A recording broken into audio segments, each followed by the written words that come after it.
इस यात्रा में बहुत कुछ सीखने को मिला और जो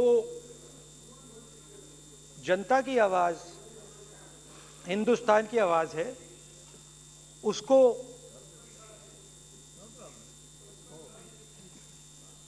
गहराई से सुनने का मौका मिला।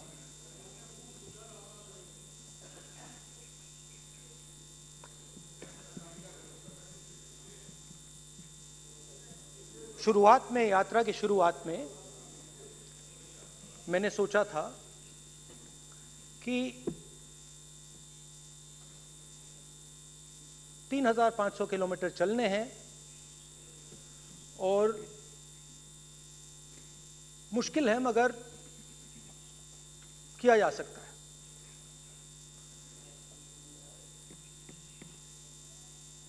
आप भी राजनेता हो, हम भी राजनेता हो हैं, हाँ सेवक कह लीजिए। और नॉर्मली आजकल की राजनीति में जो हमारी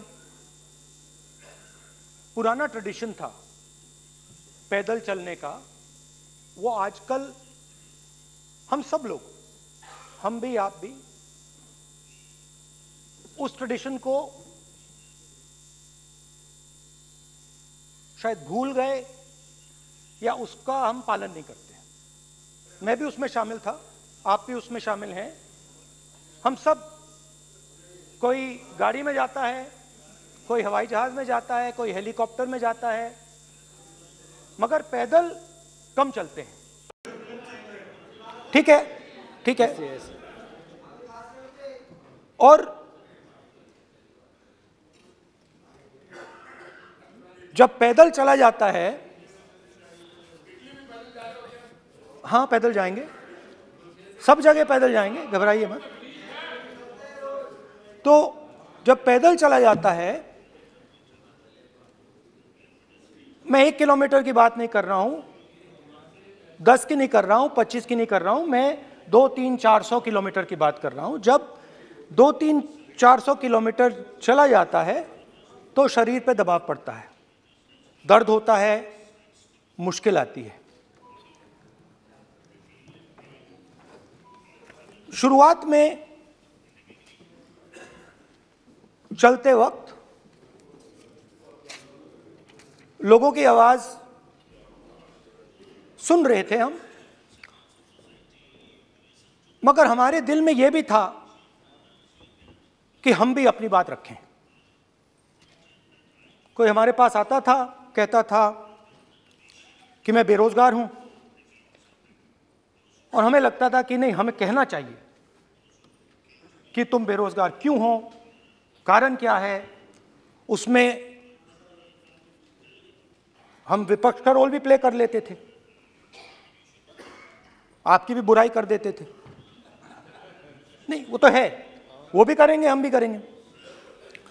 मगर थोड़ी देर चलने के बाद एक बदलाव आया, और जो हमारी आवाज थी, जो ये डिजायर था बोलने का कि भैया बेरोजगारी इसलिए है, महंगाई इसलिए है, वो बिल्कुल बंद हो गई। क्योंकि हमने इतने लोगों से बात की, मतलब हजारों लोगों से बात की, बच्चों से, बुजुर्गों से, महिलाओं से, माताओं से, बहनों से, कि थोड़ी देर बाद ये बिल्कुल आवाज बंद हो गई। और फिर हम गहराई से,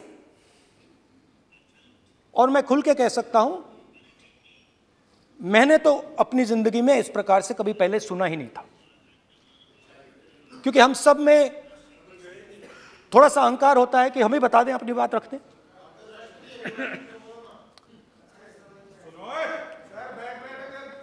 तो आस्ते आस्ते जब हम चले 500-600 किलोमीटर बाद, जनता की आवाज गहराई से सुनाई देने लगी, और एक प्रकार से यात्रा, इंडिविजुअल्स नहीं, यात्रा हमसे बोलने लगी। नहीं, गहरी बात है, समझ जाएगा आप।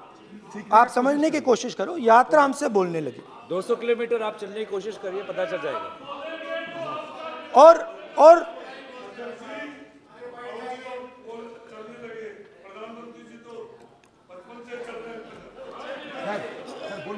वो चाय बेचने इसलिए जाते थे। तो यात्रा बोलने लगी। कोई आता था, कहता था, युवक आता था, कहता था मैं बेरोजगार हूं। हम सवाल पूछते थे, क्या पढ़ा आपने? इंजीनियरिंग की, अब क्या करते हो? कोई कहता था मैं बेरोजगार हूं, कोई कहता था मैं उबर चलाता हूं, कोई कहता था मैं मजदूरी करता हूं। किसान आए हजारों। प्रधानमंत्री बीमा योजना की बात की कि हम पैसा भरते हैं, तूफान आता है, आंधी आती है, पैसा गायब हो जाता है।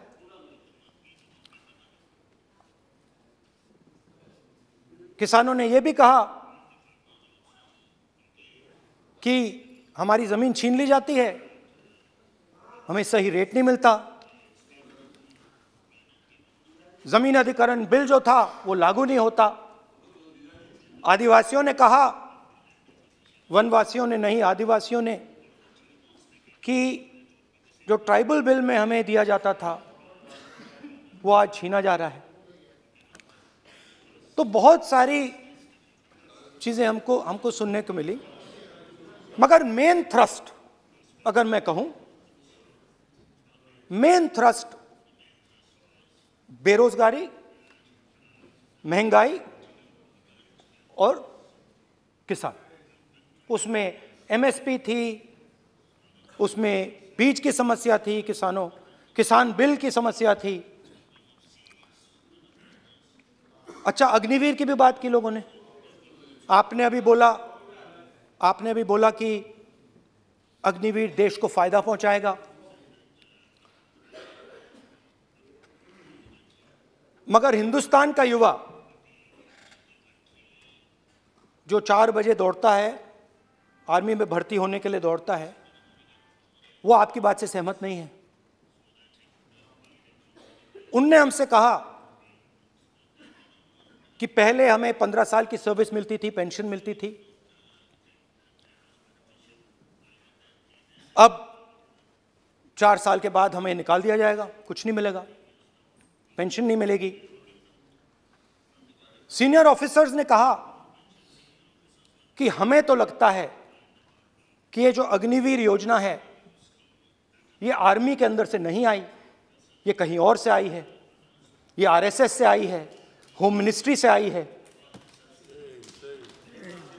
ये सीनियर आर्मी के लोगों ने कहा है, मैं नहीं कह रहा हूं, कि हमें लगता है कि ये आर्मी के ऊपर ये योजना थोपी गई है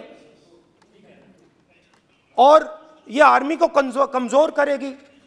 आर्मी के जनरल्स ने हमें कहा, जो रिटायर्ड हैं, उन्होंने हमें कहा, राहुल जी, हजारों लोगों को हम हथियार की ट्रेनिंग दे रहे हैं और फिर थोड़ी देर बाद उनको समाज में डाल रहे हैं। बेरोजगारी है, समाज में हिंसा बढ़ेगी।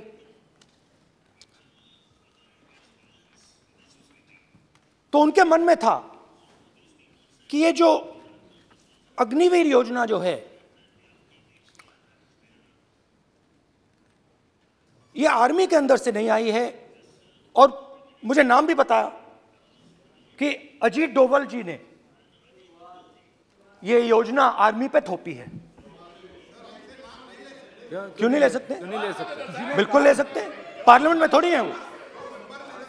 क्यों नहीं ले सकते? क्या बात कर रहे हैं सर? ये तर्क है, बाद में अडानी के लिए भी यही बोलने वाले हैं, फिर ये तर्क है इनका।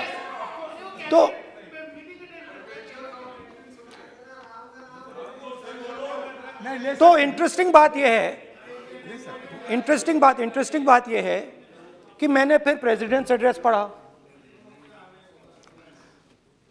देश के सब युवा अग्निवीर अग्निवीर अग्निवीर अग्निवीर बोल रहे हैं, कह रहे हैं कि ये आर्मी के ऊपर थोपा गया है, हमें नहीं चाहिए। आर्मी के लोग कह रहे हैं हमें नहीं चाहिए। जैसे मैंने कहा, आर्मी को लगता है कि होम मिनिस्ट्री ने इनके ऊपर थोपा है, आरएसएस ने ये उनके ऊपर थोपा है। तो ये आवाजें आ रही हैं। अब मैंने आपका बैठिए, अब बैठिए, कौन सा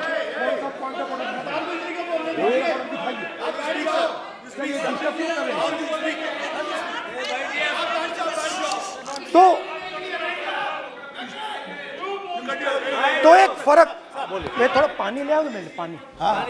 तो मुझे एक फर्क दिखा प्रेसिडेंट्स एड्रेस में बहुत सारी चीजें बोली गई। अग्निवीर के लिए एक लाइन थी, एक शब्द, एक बार अग्निवीर शब्द का प्रयोग किया गया और वो भी अग्निवीर योजना हमने दी, उससे ज्यादा कुछ नहीं बोला। कहां से आई, कौन लाया, किसको फायदा होगा, ये नहीं बोला।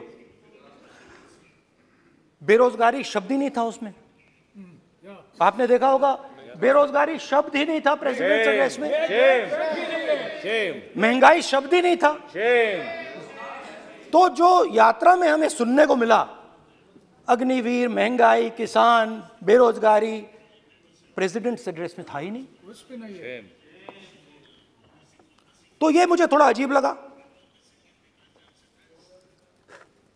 कि जनता कुछ कह रही है और प्रेसिडेंट एड्रेस में कुछ और सुनाई दे रहा है। अच्छा, एक और चीज हमें बताई गई, तमिलनाडु से लेकर केरला, महाराष्ट्र, मध्य प्रदेश, सब जगह एक नाम सब जगह हमें सुनने को मिला, अदानी। यह नाम पूरे हिंदुस्तान में, केरल में, तमिलनाडु में, महाराष्ट्र, कर्नाटका, हिमाचल, कश्मीर, सब जगह अदानी अदानी अदानी अदानी अदानी।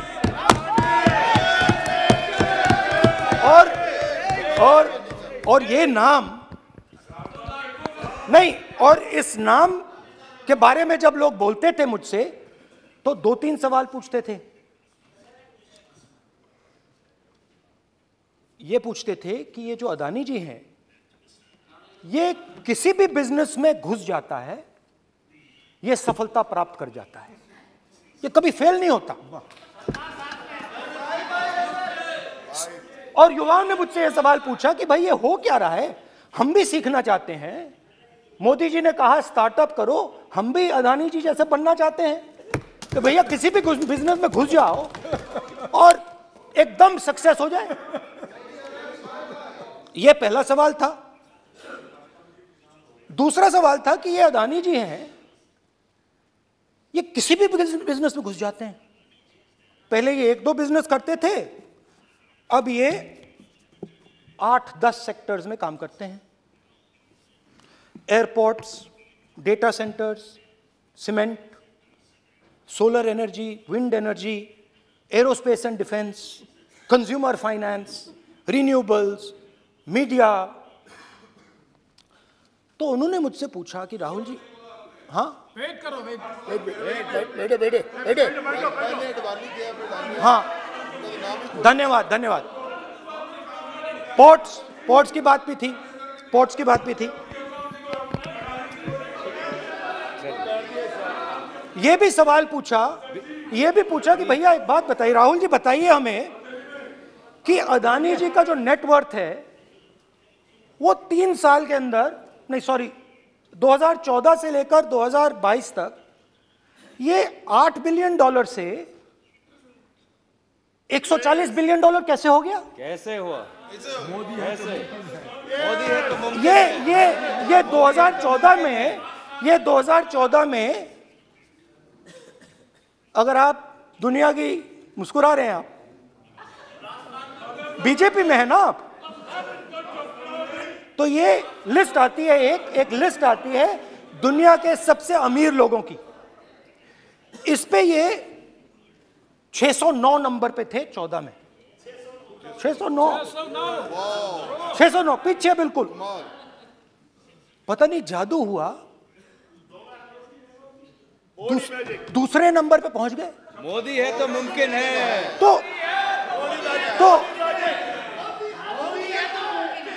तो मुझसे पूछा यार, बहुत सारे लोगों ने पूछा कि भैया राहुल जी बताइए, हिमाचल में सेब की बात होती है अदानी जी, कश्मीर में सेब की बात होती है अदानी जी, पोर्ट्स की बात होती है अदानी जी, एयरपोर्ट की बात होती है अदानी जी, इंफ्रास्ट्रक्चर, अच्छा हम सड़क पे चल रहे हैं, मैं पूछूं किसने बनाई? अदानी जी। तो लोगों ने यह भी पूछा कि राहुल जी ये जो अदानी जी जो हैं, इनकी सफलता कैसे हुई, ये इतने बिजनेसेस में कैसे घुस गए, इतनी सफलता कैसे प्राप्त हुई, और सबसे जरूरी सवाल, इनका हिंदुस्तान के प्रधानमंत्री के साथ क्या रिश्ता है और कैसा रिश्ता है? देश जानना चाहता है, तो देश जानना चाहता है। ये देखिए रिश्ता, ये देख लीजिए प्लीज। पोस्टर माननीय सदस्य, पब्लिक में सर, माननीय सदस्य पोस्टर लीजिए। नहीं, प्लीज पोस्टर नहीं, पोस्टर नहीं है सर। देखिए आप बैठिए, एक मिनट बैठिए। आप पोस्टरबाजी करेंगे तो इधर नहीं, कहेंगे राजस्थान के मुख्यमंत्री का पोस्टर चिपकाएंगे। पोस्टरबाजी के लिए सदन नहीं है, आप बात करें, पोस्टरबाजी नहीं। स्पीकर सर, आप वरिष्ठ सदस्य हैं, स्पीकर सर, तो पोस्टरबाजी उचित नहीं है। स्पीकर सर, पोस्टरबाजी उचित नहीं है, प्लीज। राजस्थान के मुख्यमंत्री, ये सच्चाई है। This picture was came into the media. चलिए, पोस्टर नहीं, प्लीज। वो लिख दे दो मुझे। हाँ आ गया, जस्ट राइट इट नीटली। तो नहीं स्पीकर सर, वो फोटो है सर, वो पोस्टर नहीं है। आप वरिष्ठ सदस्य हैं, प्राइम मिनिस्टर की फोटो है सर, उसमें नियम में बहुत नहीं है, उनका अच्छा चेहरा सदन ने दिख रहा नियम है। बनाया है। उनके वहां पे उनके पीछे अदानी का लोगो है, अदानी जी के हवाई जहाज में घुस रहे हैं। तो मैंने सोचा कि आज के प्रेसिडेंट्स एड्रेस में मैं थोड़ा जो नरेंद्र मोदी जी का और अदानी जी का रिश्ता है उसके बारे में आपको थोड़ा बता देता हूं। प्लीज प्लीज बताइए। तो वो आप बता देना।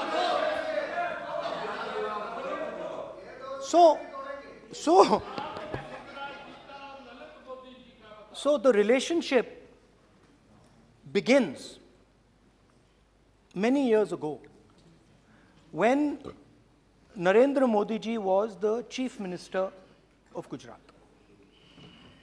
And when most of India's business was asking questions of the Prime Minister, was against the Prime Minister, one man stood shoulder to shoulder with the Prime Minister.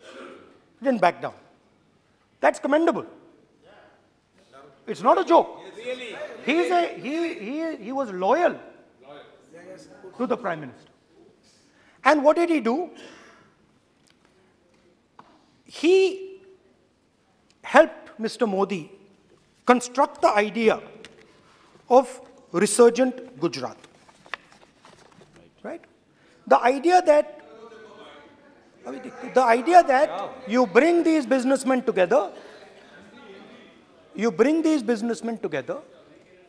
and you call it resurgent Gujarat, vibrant Gujarat, they're both. And he was the backbone in setting up that group of people. Okay?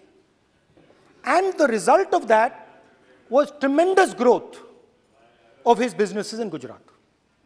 Expansion of his businesses.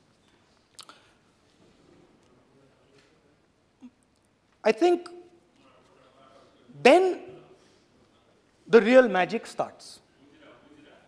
जब प्रधानमंत्री जी दिल्ली आते हैं और 2014 में असली जादू शुरू होता है। मैंने कहा कि 2014 में वो 609 नंबर पे थे, कुछ ही सालों में वो दूसरे नंबर पे पहुंच गए। कैसे पहुंचे? मैं आपको, बहुत सारी इंडस्ट्रीज में काम करते हैं, मैं आपको 2-3 इंडस्ट्रीज का उदाहरण दे देता हूं। एयरपोर्ट इंडस्ट्री की बात, एयरपोर्ट्स की बात करते हैं।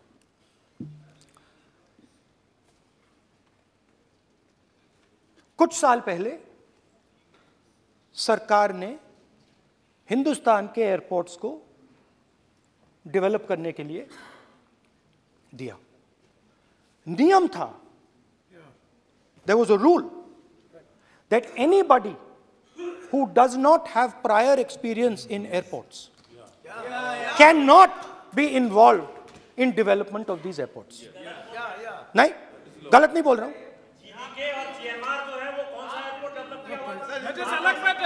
आप बैठ जाइए।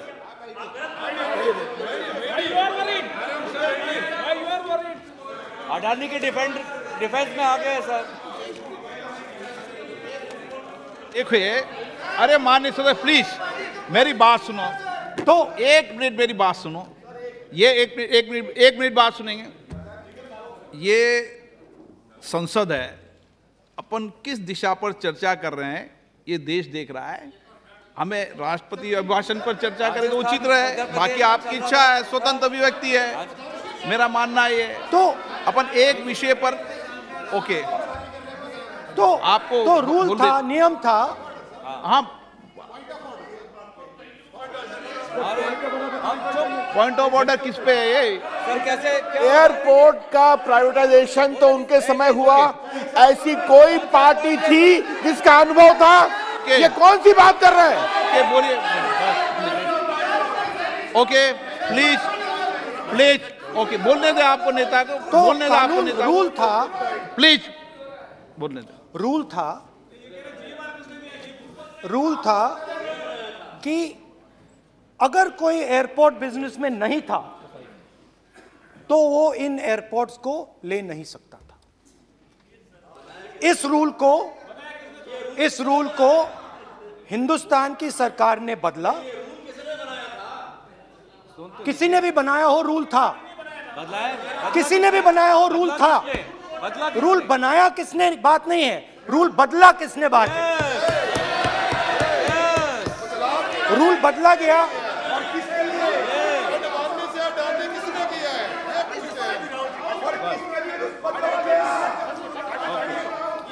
रूल बदला गया।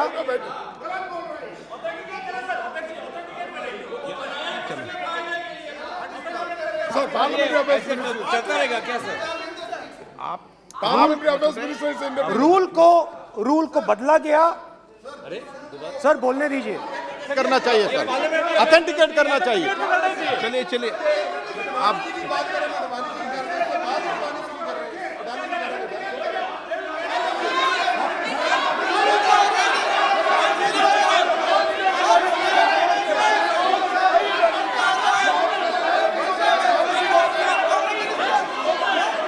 रूल बदला गया सर, स्पीकर सर।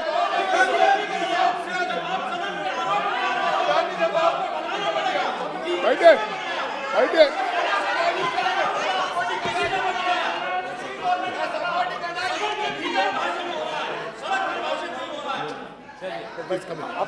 तो ये रूल बदला गया।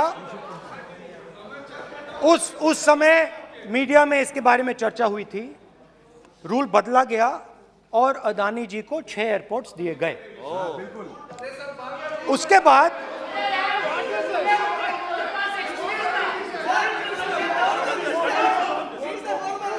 after that India's most strategic profitable airport, Mumbai Airport,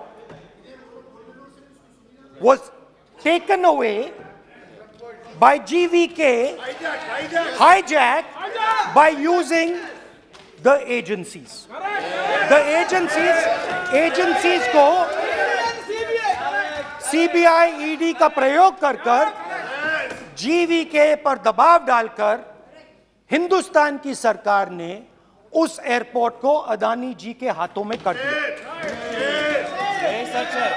result क्या आया? रिजल्ट आया कि एयरपोर्ट्स में आज अदानी जी 24% हिंदुस्तान की एयर ट्रैफिक को अपने एयरपोर्ट से निकालते हैं और 31% एयर फ्रेट उनके एयरपोर्ट्स में से निकलता है। अब यह काम हिंदुस्तान की सरकार और हिंदुस्तान के प्रधानमंत्री जी ने फैसिलिटेट किया। तो बताइए, बोलिए वित्त मंत्री, विधि मंत्री। और ये जो सर ये हाउस में सर ये बोल रहे हैं, तुम तो ज्ञान बांट रहे हो, बैठ जाओ। सर ये यहाँ बहुत गंभीर मिनिस्टर हैं ये देश के। ये राष्ट्रपति का उद्बोधन को लेकर एक गंभीर चर्चा हो रही है। जो भी मेंबर कुछ भी बात करे विद फुल रिस्पॉन्सिबिलिटी ऑथेंटिकेट करें। और ये वाइल्ड एलिगेशन अपना एक सोच के आया है, बिना तर्क के ऐसे वाइल्ड एलिगेशन लगा रहे, ये कोई मतलब नहीं है सर, ये ऐसा नहीं बोल सकते। और वो सर तर्क रखना पड़ेगा। अगर एलिगेशन लगा रहे हैं तो आपको पूरा डॉक्यूमेंट प्रूफ के साथ आपको रखना पड़ेगा। दे देंगे आप ऐसे बातें नहीं दे कर सकते। देंगे। और ये गंभीरता को समझिए, ये डॉक्यूमेंट्री प्रूफ दे देंगे। अब आपने जो पिछले स्पीकर थे उन्होंने फॉरेन पॉलिसी की बात की, हम भी फॉरेन पॉलिसी की बात करते हैं। चलिए डिफेंस से शुरू करते हैं। बहुत ऑप्शंस है, आप बताइए कहां से शुरू करें। बिजली, डिफेंस, बहुत ऑप्शंस है। Defence, let us start with defence. अब डिफेंस में अदानी जी का कोई एक्सपीरियंस नहीं था, जीरो एक्सपीरियंस। कल मैंने प्रधानमंत्री को एचएएल में देखा। प्रधानमंत्री जी ने कहा कि गलत आरोप लगाया, मगर रियलिटी तो यह है कि एचएएल का जो कॉन्ट्रैक्ट था 126 हवाई जहाजों का, वो अनिल अंबानी को चला गया और अनिल अंबानी बैंकरप्ट हो गया। वहां भी फैसिलिटेशन था। अब देखिए, और ये जो फ्यूचर एंटरप्रेन्योर्स हैं, जो बिजनेस स्कूल हैं, हार्वर्ड यूनिवर्सिटी जैसे स्कूल हैं, इनको इसका केस स्टडी, इसकी केस स्टडी बनानी चाहिए, शायद बने। How to use government power to build individual businesses, case study.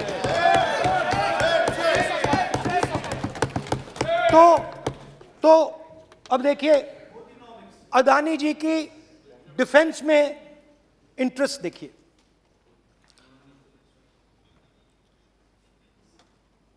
Elbit company के साथ हिंदुस्तान में अदानी जी ड्रोन्स बनाते हैं। ड्रोन्स को हिंदुस्तान की एयरफोर्स, आर्मी, नेवी के लिए रीफिट करते हैं। अदानी जी ने यह काम कभी नहीं किया है पहले। एचएएल यह काम करती है।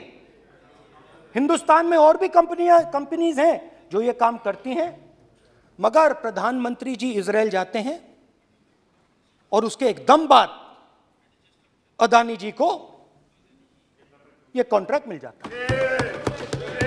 मगर एक नहीं मिलता। ये मत सोचिए कि सिर्फ एक कंपनी की बात हो रही है, ये इंडस्ट्रीज की बात होती है यहां पे। जैसे मैंने आपको दिखाया, एयरपोर्ट का पूरा सिस्टम उठा के ले गए, 30% मार्केट शेयर एयरपोर्ट में ले गए, वैसे ही डिफेंस में करा। तो 4 डिफेंस की इनके पास कंपनीज हैं। यह काम इन्होंने कभी नहीं किया। स्मॉल आर्म्स, जिसमें टवॉर है जो हमारी स्पेशल फोर्सेस यूज करती है, आर्मी यूज करती है, जिसमें गलील स्नाइपर राइफल है, ये सब अदानी जी बनाते हैं। सीधा स्ट्रेट इजराइल में प्राइम मिनिस्टर जाते हैं, प्राइम मिनिस्टर के साथ वहां पे मतलब बीच में पैदल चलते हैं और फिर जादू से पीछे से इंडिया का फर्स्ट कॉम्प्रिहेंसिव एमआरओ मिल जाता है मेंटेनेंस के लिए, जहाजों के मेंटेनेंस के लिए। स्मॉल आर्म्स का बिजनेस मिल जाता है, इजरायली जो ड्रोन्स हैं उसका बिजनेस मिल जाता है। मतलब जो हिंदुस्तान और इजरायल का डिफेंस का रिश्ता है वो पूरा का पूरा अदानी जी के हाथ में चला जाता है, खत्म कहानी। हाँ, उसमें पेगासस भी है, तो पता नहीं वहां से क्या मतलब, पेगासस कैसे आया, क्या हुआ, किसने दिया। अच्छा, एक और बड़ी इंटरेस्टिंग चीज है, एक कंपनी है अल्फा डिफेंस, जो डिफेंस इलेक्ट्रॉनिक्स का काम करती है, एवियोनिक्स का काम करती है, और बहुत स्ट्रेटेजिक कंपनी है। वो भी अदानी जी के हवाले कर दी गई, अदानी जी ने एक्वायर कर लिया। तो आपने देखा कि एयरपोर्ट्स का बिजनेस 30% मार्केट शेयर, हिंदुस्तान और इजरायल का जो वेपन्स का बिजनेस है 90% उठा के ले गए। एक विजिट, फॉरेन पॉलिसी, ये है फॉरेन पॉलिसी। चलिए, अब मैंने आपको इजरायल की बात बताई, ऑस्ट्रेलिया चलते हैं। कोयला, ऑस्ट्रेलिया चलिए। ऑस्ट्रेलिया में अदानी जी जाके, नहीं क्यों? आप तो डिबेट करना चाहते थे, आप भी तो डिबेट करना चाहते थे। आपने बोला था कोई भी विषय पे डिबेट हो, तो हो गया अब डिबेट। अब क्यों डर रहे हो डिबेट से? अब क्यों डर रहे हो डिबेट से? क्यों डर रहे हो? जब हमने जेपीसी की मांग की, आपने बोला सदन में उठाओ। अब क्यों डर रहे हो? अब क्यों डर रहे हो? अब क्यों डर रहे हो? आप चर्चा से क्यों डर रहे हो? चर्चा से डर रहे हो आप? बैठे बैठे,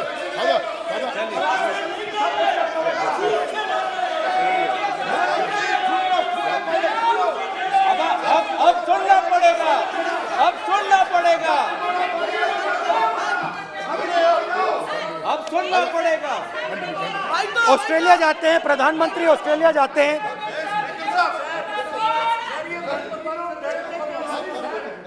प्रधानमंत्री ऑस्ट्रेलिया जाते हैं। He's not yielding.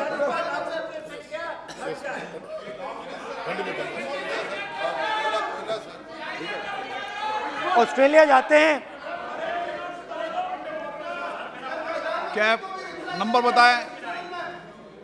369। Not allowed. Not yielding.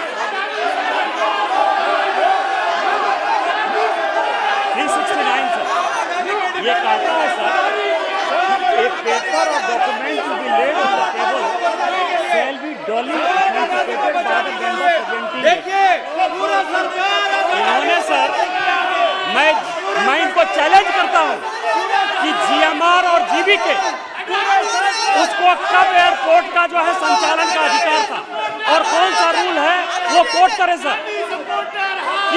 किस रोल के आधार पर ये, इनको मैं चैलेंज करता हूं, पूरी कांग्रेस पार्टी को चैलेंज करता हूं कि जीएमआर और जीवीके को कौन सा एयरपोर्ट चलाने का लाइसेंस जब दिया तो उनको उसका नॉलेज था।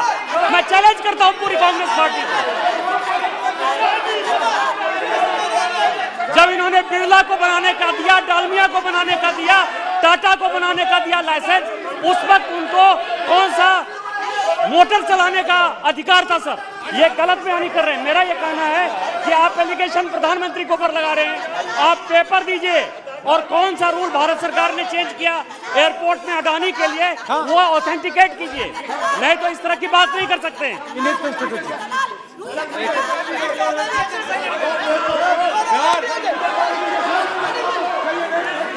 करना पड़ेगा, ऑथेंटिकेट करना पड़ेगा। राहुल गांधी जी, आपको ऑथेंटिकेट करना पड़ेगा।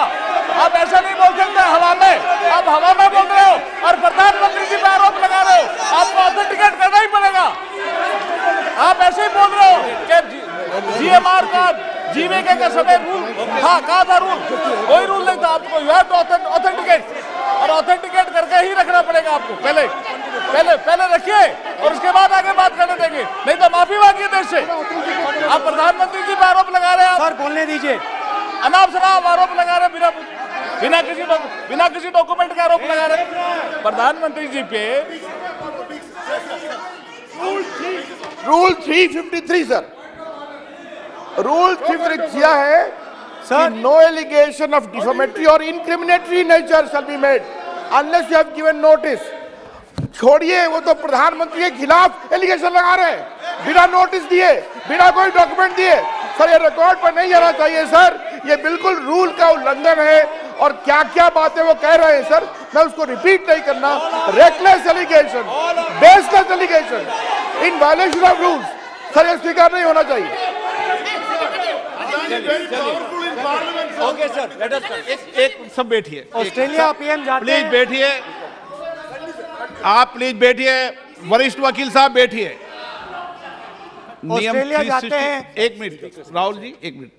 नियम 369 भी मैंने देखा है, 3 भी देखा है। मेरा आग्रह है, सदन भारत की संसद है, हम एक ही विषय पर सारी राष्ट्रपति की चर्चा लगाए, ये उचित है क्या? फिर आपको बोलना बोले नहीं स्पीकर, गलत तरीका है। राहुल गांधी जी आप बोल रहे नहीं, गलत तरीका है। क्या देश को संदेश देना चाहते हैं आप? क्या संदेश देना चाहते हैं देश को? चलिए राहुल गांधी जी। ऑस्ट्रेलिया में प्रधानमंत्री जाते हैं। आप बोलिए सर, स्पीकर सर,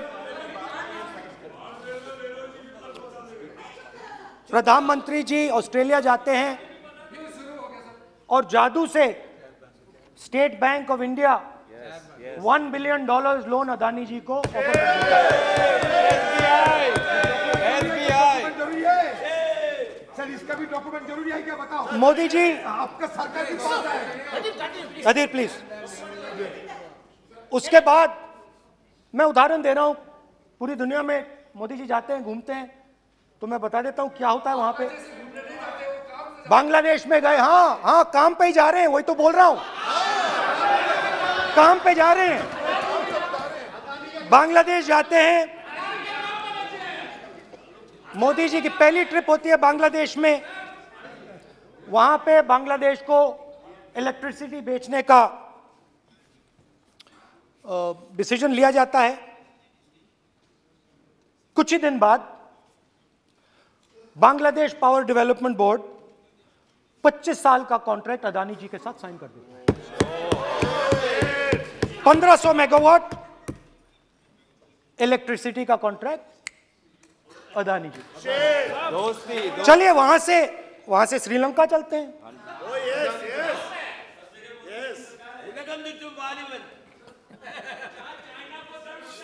जून 2022 में chairman of Sri Lanka Ceylon electricity board MMC Fernando informed a parliamentary committee in Sri Lanka in open hearing that he was told by President Rajapaksa that PM Modi pressured him to give the wind power project directly to Mr. Adani.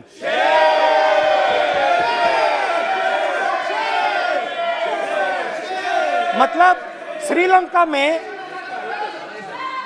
Sri Lanka electricity board के chairman कहते हैं कि उन्होंने राजापाक्सा जी ने कहा कि हिंदुस्तान के प्रधानमंत्री ने उनको कहा है कि ये विंड पावर का प्रोजेक्ट है, ये अदानी जी को देना है। तो ये रही आपकी फॉरेन पॉलिसी। ये हिंदुस्तान की फॉरेन पॉलिसी नहीं है, ये अदानी जी की फॉरेन पॉलिसी है, उनके बिजनेसेस बनाने की फॉरेन पॉलिसी है। अब यात्रा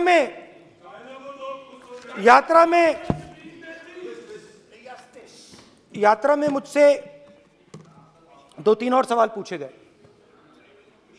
यात्रा में लोगों ने मुझसे पूछा, राहुल जी ये जो LIC कंपनी है, इसका पैसा अदानी जी की मदद करने के लिए क्यों डाला जा रहा है? उन्होंने यह भी पूछा कि अदानी जी के जो शेयर्स हैं बड़े वोलेटाइल हैं, उसमें LIC का पैसा क्यों डाला जा रहा है? तो मेरा कहना है कि एक सेकंड, मेरा कहना है कि अदानी जी की मदद प्रधानमंत्री जी और हिंदुस्तान की सरकार कैसे करती है। हजारों करोड़ रुपए हिंदुस्तान के public sector banks Adani ji को मिलता है। 27,000 करोड़ रुपए SBI, PNB 7,000 crore, bank of Baroda 5,500 crore, ये मैं लिस्ट चलती जाएगी। एलआईसी का एक्सपोजर 36,000 करोड़ रुपए, 3 crore SBI and other PSU bank holders. Money is going to Mr. Adani and to finance.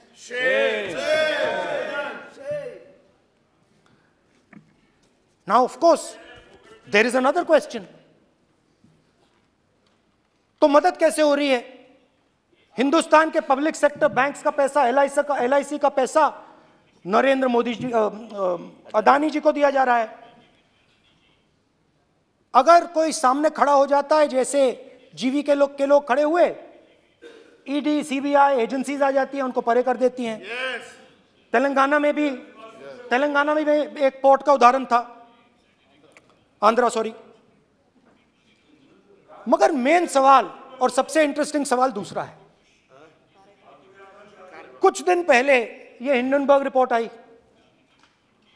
उसमें लिखा था कि अदानी जी की हिंदुस्तान के बाहर शेल कंपनीज हैं। ये जो शेल कंपनीज हैं, सबसे पहला सवाल है, ये हैं किसकी? ये किसकी हैं मॉरिशस में जो शेल कंपनीज हैं?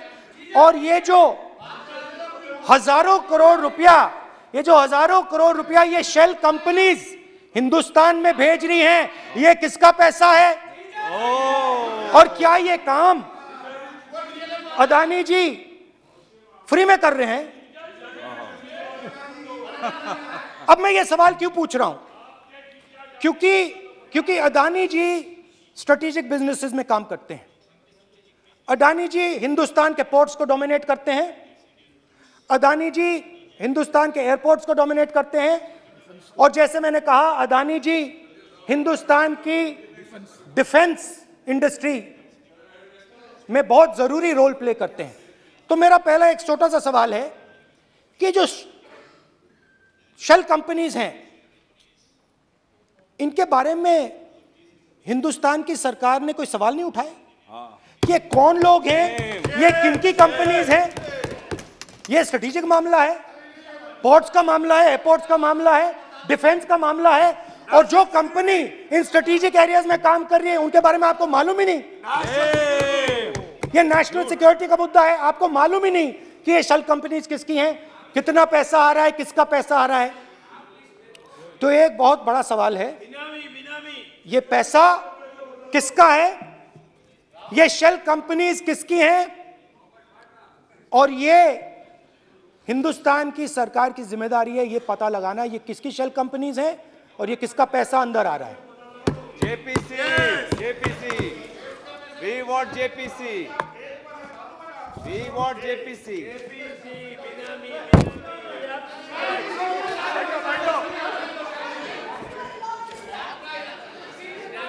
अच्छा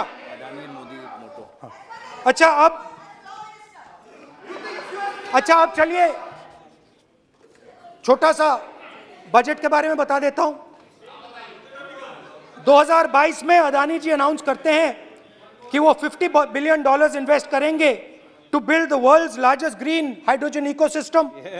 और इस बजट में बीजेपी की सरकार निर्मला सीतारमण जी कहती हैं हम ग्रीन हाइड्रोजन के लिए बहुत ह्यूज इंसेंटिव्स देंगे। 19,700 करोड़ रुपए हम ग्रीन हाइड्रोजन के लिए देंगे, मतलब अदानी जी को देंगे। जुगलबंदी। बजट में अदानी जी के लिए 50 नए airport, coastal shipping, horticulture, grain storage, ये सब काम आप कर रहे हैं। तो मेरे सिर्फ कल प्रधानमंत्री जी कल भाषण देंगे, मेरे उनसे 2-3 छोटे से सवाल हैं। मेरा प्रधानमंत्री जी से 2-3 सवाल हैं।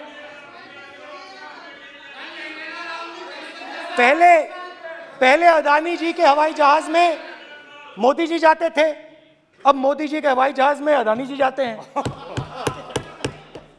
पहले लोकल मामला था, फिर नेशनल मामला हो गया, उसके बाद इंटरनेशनल मामला हो गया।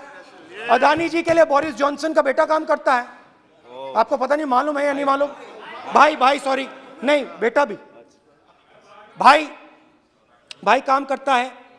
तो ये मामला पहले गुजरात का मामला था, फिर ये हिंदुस्तान का मामला हुआ, अब ये इंटरनेशनल मामला हो गया है। तो मेरा सवाल प्रधानमंत्री जी से, और सिंपल सवाल है, प्रधानमंत्री जी आपकी फॉरेन ट्रिप्स पे अदानी जी और आप कितनी बार एक साथ गए? Adani ji, how many times did you travel together with Adani ji? How many times did Adani ji join you later on a visit?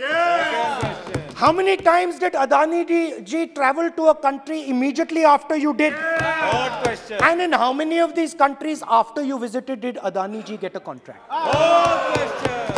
Good question. Also an important question, जरूरी सवाल, अदानी जी ने बीजेपी को पिछले 20 साल में कितने पैसे दिए हैं?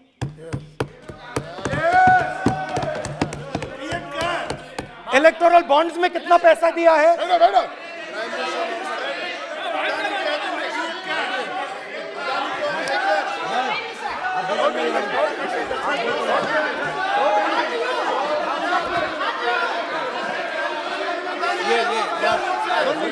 And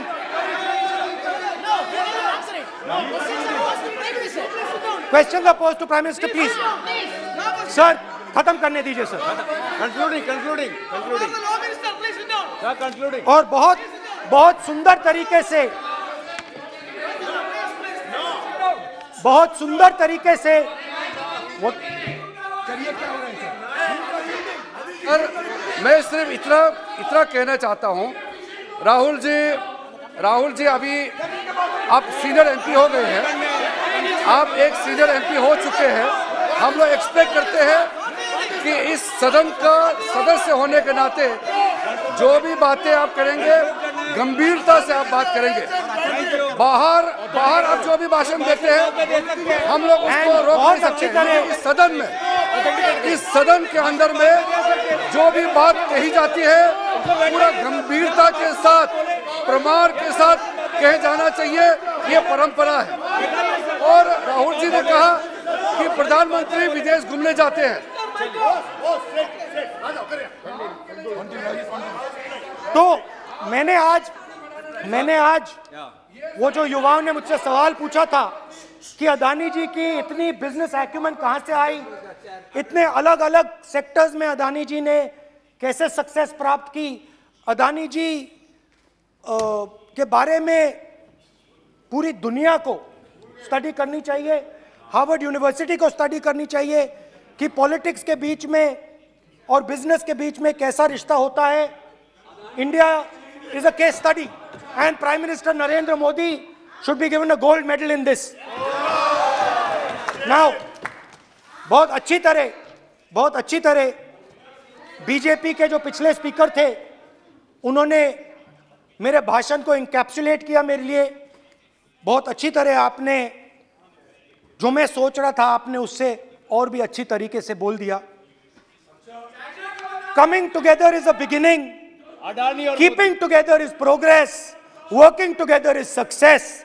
Adani ji and Narendra Modi ji, thank you.